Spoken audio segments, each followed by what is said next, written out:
اس کے جوڑ کا امتیاز بھی باقی نہ رہا، تو اس کو مرتبہ فنائے کامل کہتے ہیں۔ پس یہ مرتبہ فنائے کامل کا ہے، جیسا کہ خطرہ دریا میں گرے اور محو مطلق ہو جائے۔ پس اس مرتبے کو جس نے پہنچا، نعرہ ان اللہ اور ان الحق کا کیا، اس مرتبے میں جو غیریت کی اس مرتبے میں بو غیریت کی بالکل باقی نہیں رہتی ہے، اور اس مرتبے میں نہ نماز فرض ہے اور روزہ میں شرک ہو جاتی ہے۔ چنانچہ خود جناب حضرت محبوب سبحانی اللہ عنہ نے فرمایا ہے، من اغاد العبادت بعد الوصول فقد اشرک باللہ العظیم، یعنی جس نے ارادہ عبادت کا کیا بعد مرتبہ وصول کے، پس تحقیق شرک کیا ذات خدا تعالی میں، کیونکہ عبادت فرق کرتی ہے درمیان عابد و معبود کے، اور اس مرتبے میں بالکل جدائی نہیں ہے۔ اگرچہ اس مرتبے کو اور کاملوں نے بھی پایا ہے، لیکن ضبط نہیں کر سکا، بے اختیار کوئی ان اللہ اور مجذوب ہو گیا۔ اب دیکھیے یہ جو عبارت آپ نے سنی ہے، اس کو حسب حال سمجھنا بھی نہیں چاہیے، مطلب اس کو جس کو جو سمجھ میں آئے اس کا مطلب نہیں نکال سکتے۔ آپ یوں سمجھ جائیے، اس کی مثال ایک بہت آسان مثال میں آپ کے سامنے عرض کر رہا ہوں کہ آپ سمجھ جائیے کہ ایک مجذوب ہے کہ جو اللہ رب العزت کے مشاہدے میں ایسا غرق ہوا کہ اب اس کو ہوش حواس مطلق باقی نہ رہی۔ وقت کب آ رہا ہے، کب جا رہا ہے، کب دن ہو رہا ہے، کب رات ہو رہی ہے، آج پیر ہے کہ منگل، جنوری کا مہینہ ہے کہ فروری میں کا مہینہ، یہ 2022 ہے کہ 2021، 1443 ہجری چل رہا ہے کہ 1442 ہجری، کل جمعہ ہے کہ ہفتہ، اب اس کو کوئی بات یاد نہیں رہتی۔ مجذوب کا مطلب یہ ہے کہ رب العالمین کے قرب میں اس کی عقل ایسی محبوب ہو جاتی ہے کہ گرد و پیش سے وہ بے خبر ہو جاتا ہے۔ چونکہ وہ گرد و پیش سے بے خبر ہوتا ہے تو ایسی صورت میں ایسے مجذوبوں کے لیے شریعت، اب ظاہر سی بات ہے کہ وہ شریعت کے احکام کے مکلف ہو ہی نہیں سکتے، کیونکہ شریعت کے احکام اس وقت تک جاری ہوتے ہیں جب تک ہوش و حواس ٹھکانے رہیں، عقل و شعور باقی رہے، ادراک کی کیفیتیں باقی رہیں، اور وہ ایسی منزل میں آ جاتے ہیں کہ اب ان کی عقل ہوتی ہے لیکن وہ عقل صرف اپنے محبوب ہی کے بارے میں سوچتی ہے اور کوئی دوسری بات سوچ نہیں سکتی۔ ان کی آنکھیں ہوتی ہیں لیکن دنیا کو دوسرے عام لوگوں کی طرح نہیں دیکھتے، بلکہ ایسی مستی میں ہوتے ہیں کہ اب وہ ان کا عقل و شعور دنیا اور دنیاوی معاملات کی حد تک اس کو تعلق ہی نہیں باقی بچتا۔ وہ ایک عجیب و غریب یعنی ایسے جذب کے عالم میں منصور نے الگ کہا تھا۔ ظاہر سی بات ہے کہ کون ہوش حواس میں ایسی بات زبان پہ لا سکتا۔ حضرت جنید بغدادی نے ان کی شہادت کے فتوے پر محضر پر دستخط کی تھی، کیوں کی تھی؟ تو ظاہر سی بات ہے کہ شریعت اپنی جگہ نافذ، اپنی جگہ جاری ہے، اپنی جگہ باقی ہے، اپنی جگہ برقرار ہے۔ حضور غوث پاک رضی اللہ تعالیٰ عنہ خود الفتح الربانی میں ارشاد فرماتے ہیں، وَعَلَيْكَ بِالتَّقْوَى وَعَلَيْكَ بِحُدُودِ الشَّرْعِ، تجھ پر تقوی لازمی ہے، تجھ پر شریعت کے احکام کی پابندی لازمی ہے، شریعت کے حدود یعنی مطلب کہ حدود کی پیروی کرنا تجھ پر لازمی ہے، ضروری ہے۔ تو جب تک ہوش اور حواس ٹھکانے پر ہیں وہی بات ہے۔ اب یہاں پہ جو بات ہو رہی ہے مجذوب حضرات کے لیے ہو رہی ہے۔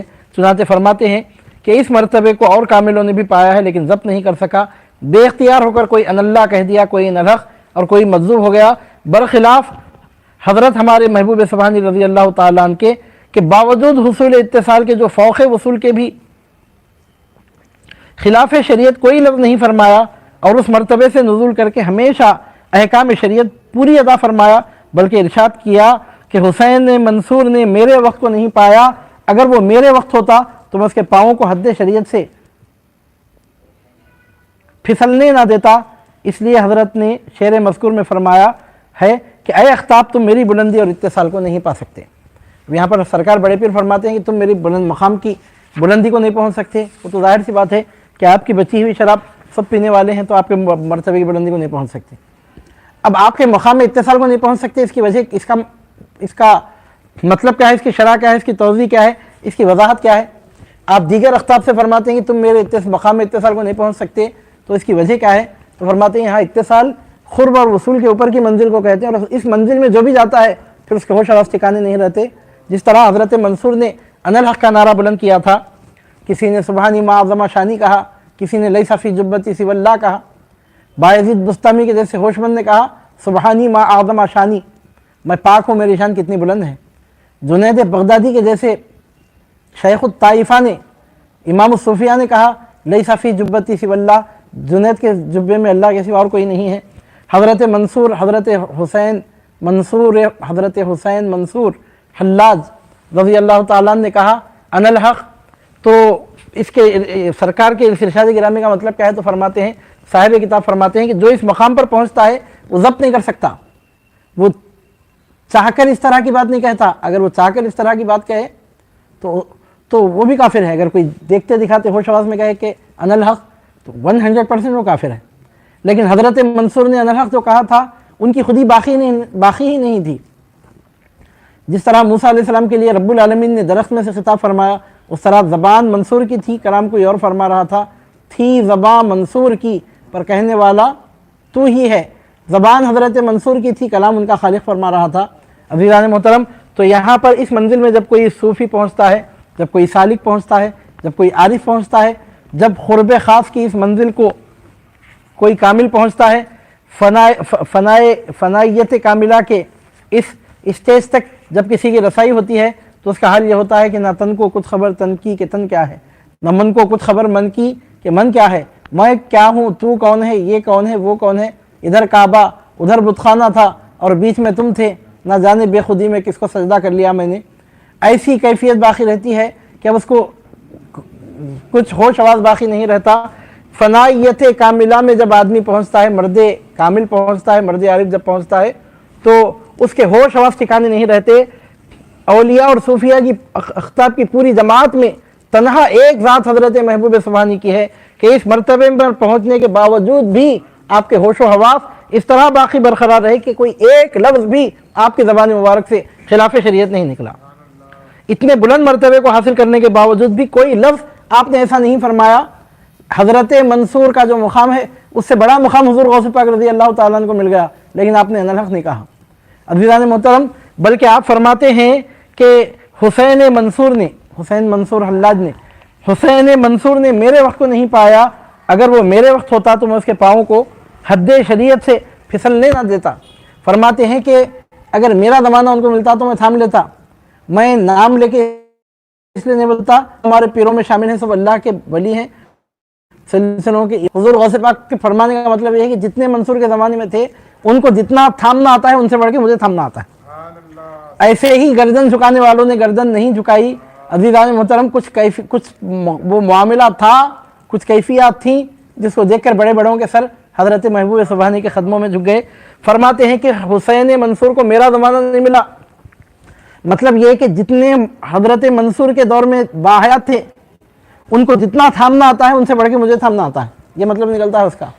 یعنی مطلب یہ کہ ہر شیخ، ہر عارف، ہر ولی، ہر مقرب اللہ رب العزت کی بارگاہ کا انتہائی شان والے کمالات رکھنے والا ہے، لیکن محبوب سبحانی بہرحال محبوب سبحانی ہے۔ ہر پیر اپنے مریدوں کی خبر گیری کرتا ہے، لیکن غوث اعظم کے جیسا دستگیر حضرت منصور حلاج کے زمانے میں بھی کوئی نہیں تھا۔ آپ فرماتے ہیں میں اگر حسین منصور کے دور میں ہوتا تو ان کو تھام لیتا، ان کے پاؤں کو حد شریعت سے پھسلنے نہ دیتا۔ اس لیے حضرت نے مذکورہ شعر میں فرمایا کہ اے اختاب تم میری بلندی اور اتصال کو نہیں سکتے۔ کیا مطلب نکلا اس کا؟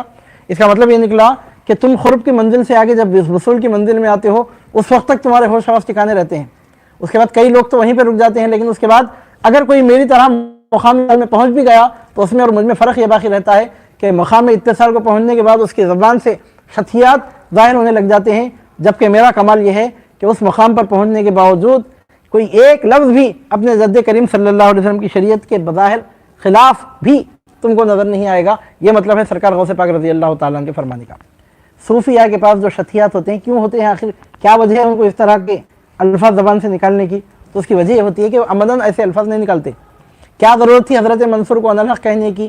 ظاہر سی بات ہے کہ وہ اس طرح کے الفاظ عمدن اپنی زبان سے نہیں نکالتے تھے۔ عزیزان محترم، اب ان کی تعویل کر کے اگر دیکھیں تو تعویل ہو جاتی ہے اس کی، لیکن حضور غوث پاک کا کمال یہ ہے کہ ایسی کوئی بات آپ ارشاد ہی نہیں فرماتے کہ جس کی تعویل کرنے کی ضرورت پڑے۔ حضرت بایزید بستامی کے بارے میں کشف المحجوب وغیرہ مستند معتبر کتابوں میں ہے، آپ نے فرمایا تھا کہ میرا جھنڈا محمد کے جھنڈے سے بھی بلند ہے، اور محمد اور ان کے سوا سب میرے جھنڈے کے نیچے ہوں گے۔ اب اس کا ظاہری مضمون کیا ہے؟ نعوذ باللہ من ذالک، العیاذ باللہ تعالیٰ، ظاہری مضمون کیا ہے؟ کفر صریح ہے۔ لیکن عزیزان محترم، یہاں پر آپ غور کر کے دیکھیے کہ محمد عربی صلی اللہ علیہ وسلم سے بڑا جھنڈا کس کا جھنڈا ہے؟ ان کو پیدا کرنے والے کا۔ تو مطلب یہ کہ بایزید کی فقط زبان تھی، جس طرح درخت میں سے آواز آ رہی تھی اننی انا اللہ، درخت میں سے آواز آ رہی تھی کہ میں اللہ ہوں، درخت اللہ نہیں تھا، درخت سامنے نظر آ رہا تھا، اللہ تعالیٰ درخت کے ذریعے کلام فرما رہا تھا۔ جس وقت بایزید بستامی یہ بول رہے تھے کہ میرا جھنڈا محمد کے جھنڈے سے بھی بڑا ہے، تو مطلب کیا ہے؟ حضرت بایزید بستامی نہیں بول رہے تھے، زبان فقط بایزید کی تھی، کلام ان کی زبان پر وہ فرما رہا تھا جس نے موسیٰ کے لیے درخت میں سے اننی انا اللہ کے ذریعے خطاب فرمایا تھا۔ ہمارے سرکار حضور پر نور غوث اعظم دستگیر دو عالم رضی اللہ تعالیٰ نے صوفیاء کرام کے اس طرح کے ارشادات عالیہ کو قرآن شریف، قرآن مجید کے اس مضمون سے اس کی تائید توصیف فرماتے ہیں کہ وہ عمدن ایسا نہیں بولتے۔ اگر کوئی عمدن اس طرح کے، مثال کے طور پر فرعون کہتا تھا، فرعون کا بولنا تھا انا ربکم الاعلی، قرآن مجید نے فرعون کا جو مقولہ نقل کیا وہ کہا کرتا تھا انا ربکم الاعلی، میں تمہارا سب سے بڑا رب ہوں۔ انا ربکم الاعلی کہہ کے وہ مشرک ہو گیا۔ اور حضرت منصور نے انا الحق کہا، بایزید بستامی نے کہا کہ میرا جھنڈا محمد کے جھنڈے سے بلند ہے، فرماتے ہیں سبحانی ما اعظم شانی۔ جنید بغدادی نے کہا لیس فی جبتی سوی اللہ، حضرت منصور نے کہا انا الحق۔ عزیزان محترم، اب یہ شطحیات جو صوفیہ کی زبان سے سرزد ہوئے، در حقیقت وہ اپنے اختیار میں نہیں ہوتے، اپنے ہوش میں نہیں ہوتے۔ اگر اپنے اختیار میں، اپنے ہوش میں ہو کر اگر وہ کہیں گے تو ان پر احکام جاری، وہ بولنا نہیں چاہتے، ان کی زبان بند ہوتی ہے، ان کا پروردگار ان سے کلام، ان کی زبان کے ذریعے کلام فرماتا ہے۔ تو اس کی تعویل یہی ہوتی ہے کہ اللہ تعالیٰ فرما رہا ہے کہ میں پاک ہوں، میری شان کتنی بلند ہے۔ اللہ تعالیٰ فرما رہا ہے کہ جنید اب رب العالمین کے جلوے میں فنا ہو گیا۔ اللہ رب العزت فرما رہا ہے کہ بایزید کے جھنڈے کو بایزید کا جھنڈا نہ سمجھنا۔ اب بایزید کا جھنڈا کیا ہے؟ وہ بایزید کے رب کا جھنڈا ہے، اور اس کے جھنڈے سے بلند نہ کسی نبی کا جھنڈا ہے، نہ کسی رسول کا جھنڈا ہے، سب رسولوں نبیوں کو پیدا کرنے والے کا جھنڈا ہے۔ انہوں نے خود وضاحت فرمائی کہ میرا جھنڈا رسول اکرم صلی اللہ علیہ وسلم کے جھنڈے سے بڑا ہے کا مطلب نعوذ باللہ من ذالک، اگر کوئی دیکھتے دکھاتے اس طرح کی بات زبان سے نکالے تو ایسا کافر ہوگا کہ اس کے کفر میں شک کرنے والا بھی کافر ہو جائے گا۔ لیکن وہاں منزل مقام محویت کی تھی، ان کو خود نہیں معلوم کہ وہ کیا کر رہے ہیں، بلکہ آپ نے سمجھیے کہ زبان فقط بایزید کی تھی، ان کو پیدا کرنے والا کلام فرما رہا تھا ان کی زبان سے۔ اب اگر کوئی سپر اسمارٹ بن کے کہنے لگے کہ نہیں، اوور اسمارٹ بن کے کہنے لگے کہ نہیں، آپ اس کو کیا کہیں گے؟ قرآن مجید سے کیا اس آیت کو خارج کریں گے کہ سیدنا السلام درخت کے قریب گئے، درخت میں سے آواز آئی نودی من الشجرۃ، ٹیکسٹ ہے قرآن مجید کا، متن ہے، ڈکشن ہے قرآن مجید کا، کوئی ہلا نہیں سکتا اس لفظ کو سر پھونکے جانے تک اس مقام سے۔ اللہ رب العزت فرماتا ہے کہ نودی من الشجرۃ، درخت میں سے ندا دی گئی، مطلب کیا؟ ایسا معلوم ہو رہا تھا کہ درخت کلام کر رہا ہے۔ این یا موسیٰ، کیا ندا دی گئی کہ اے موسیٰ اننی انا اللہ رب العالمین، کہ میں اللہ ہوں، تمام عالموں کو پالنے والا ہوں۔ تو کیا وہ درخت اللہ تھا؟ نعوذ باللہ من ذالک، العیاذ باللہ تعالی و معاذ اللہ رب العالمین۔ تو ماننا پڑتا ہے کہ جو پروردگار درخت کو وسیلہ بنا کر کلام فرما سکتا ہے، وہ پروردگار بایزید بستامی کو، جنید بغدادی کو، منصور حلاج کو وسیلہ بنا کر کلام کیوں نہیں فرما سکتا؟ جبکہ درخت کے لیے خلافت الہیہ ثابت نہیں ہے، ان کے لیے تو خلافت الہیہ ثابت ہے۔ تو اس طرح کے شطحیات کا مطلب یہ ہے۔ فرعون نے کہا انا ربکم الاعلی، مشرک ہو گیا۔ حضرت منصور نے کہا انا الحق، موحد ہی نہیں رہے، موحدین کے امام رہے، توحید پرستوں کے آج بھی وہ پیشوا مانے جاتے ہیں۔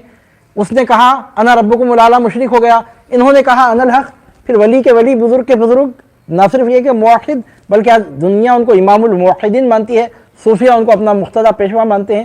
اس کی وجہ کیا ہے؟ تو عزیزان محترم ماننا پڑتا ہے۔ اس کی وجہ یہ کہ فرعون نے خودی کو باقی رکھ کے ایسا کہا، مشرک ہو گیا۔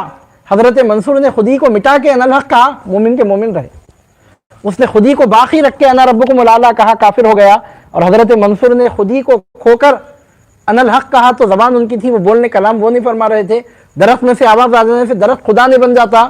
تو اس طرح بایزید بستامی کے، جنید بغدادی کے، منصور حلاج کی زبان سے اس طرح کے کلمات نکلیں تو اس پر کوئی حکم شریعت کا جاری ہو سکتا۔ اب دور حاضر میں ہم دیکھ رہے ہیں، یہ میں بولنا بھی نہیں چاہتا تھا، بعض لوگ تو ہم کو مشورہ دیتے ہیں کہ عوامی مجلسوں میں ایسی باتیں آپ کرتے کیوں ہیں، بولتے ہیں بعض لوگ، تو ہم اپنی طرف سے نہیں کر رہے ہیں۔ آج کا دور سوشل میڈیا کا دور ہے، ایسے سوالات اٹھائے جا چکے ہیں صوفیہ کے مخالفین کی جانب سے۔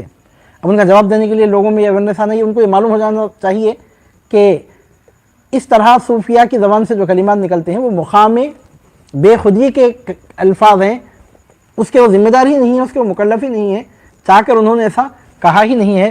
تو عزیزان محترم، اب یہاں پر